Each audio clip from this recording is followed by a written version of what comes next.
क्या आप भी बहुत चिंतित रहते हैं? आपको भी लगता है कि आपके अनुसार लाइफ में कुछ नहीं हो रहा है? तो ये वीडियो आपके लिए है।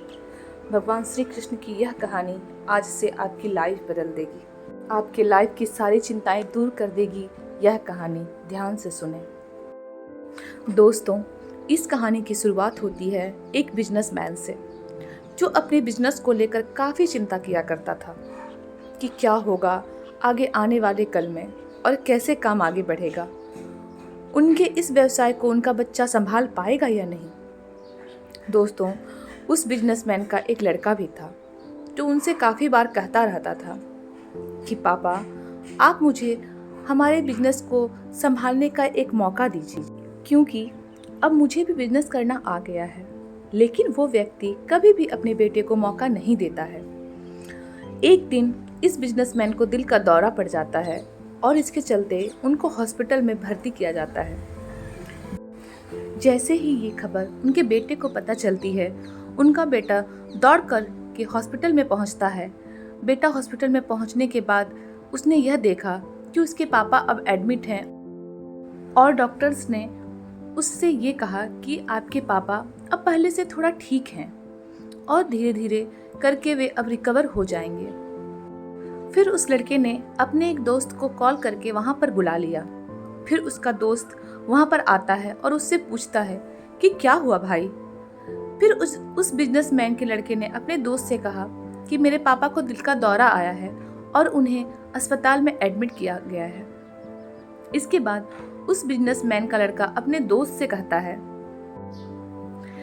चल ना जरा बाहर चल के आ जाते हैं, बहुत देर हो गई है इधर।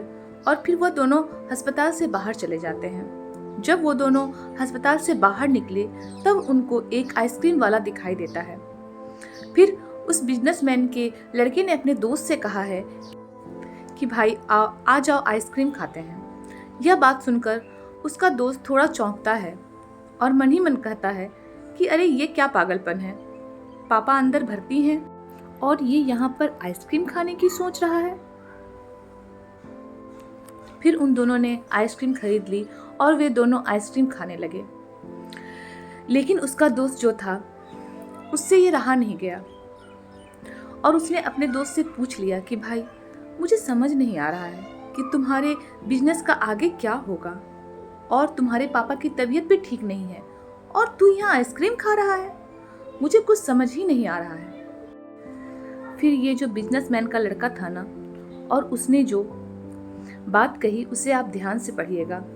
उसने अपने मित्र से कहा कि मुझे ये मालूम है कि तू ये सोच रहा होगा कि मेरे पापा एडमिट हैं और यहाँ पर आइसक्रीम चल रही है, मज़े चल रहे हैं, पर ऐसा कुछ नहीं है। मैं भगवान श्री कृष्ण का बहुत बड़ा भक्त हूँ और उनकी दो बातें हमेशा अपनी ज़िंदगी में याद रखता हूँ। पहली बात जो हम सबको पता है कि काम करना है और फल की चिंता नहीं करनी है, इसलिए जो होगा देखा जाएगा। मैं सिर्फ काम पर ही फोकस करूंगा और फिर बिजनेस भी अच्छा चलेगा। और दूसरी बात, वो लड़का अपने दोस्त से कहता है कि मैं तुम्हें भगवान श्री कृष्ण की कहानी सुनाता हूँ, जो तुम्हें दूसरी बात क्या है वो अच्छी तरह से समझाएगी। भगवान श्री कृष्ण की जो पत्नी थी उनका नाम रुक्मिणी था, वो हम सभी जानते हैं। उनको जब पहला बेटा हुआ था तो उसका नाम प्रद्युम्न रखा गया था और प्रद्युम्न के जन्म के 10 दिन पश्चात ही प्रद्युम्न का अपहरण हो गया था। प्रद्युम्न के अपहरण के कारण रुक्मिणी नाराज और उदास रहने लगी।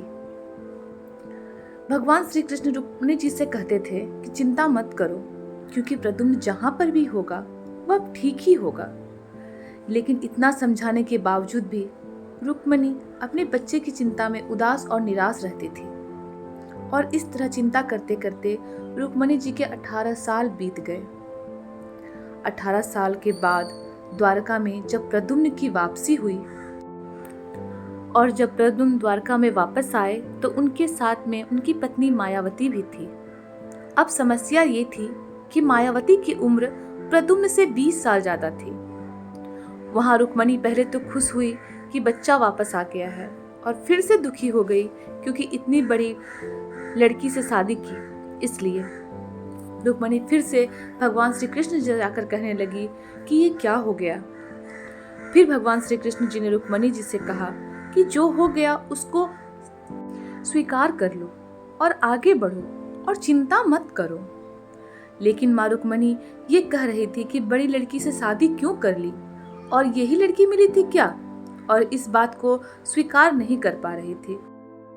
इसके कारण 8 साल तक माँ रुक्मणी जी दुखी और निराश रही और 8 साल के बाद रुक्मणी जी ने यह स्वीकार कर लिया कि प्रद्युम्न ने जो यह शादी करी थी वह ठीक है और इसके लिए ज़्यादा चिंता करने की ज़रूरत नहीं है, और उस शादी को उन्होंने स्वीकार कर लिया।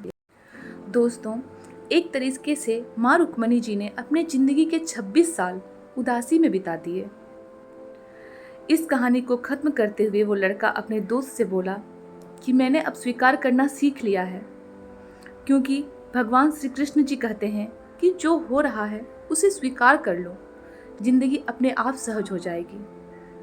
दोस्तों, ये छोटी सी कहानी जो हमें 2 बड़ी बातें सिखाती है। हमारी ज़िंदगी में जो कुछ भी घटता है उसे स्वीकार करना सीख लीजिए, फिर ज़िंदगी अपने आप सहज हो जाएगी। हमारे नियंत्रण में जितनी भी चीज़ें होंगी उन चीज़ों पर तो हमें ज़रूर नियंत्रण रखना चाहिए, लेकिन जो चीज़ें हमारे नियंत्रण से बाहर है उन चीज़ों को हमें स्वीकार कर लेना चाहिए। अगर हमने स्वीकार नहीं किया तो हम भी माँ रुक्मणी की तरह बहुत सालों तक उदास रह जाएंगे। दोस्तों, ये कहानी आपको कैसी लगी? अगर अच्छी लगी तो कृपया इसे लाइक करें और ज़्यादा से ज़्यादा शेयर करें, और अगर आप मेरे चैनल में नए हैं तो मेरे चैनल को सब्सक्राइब करें। धन्यवाद।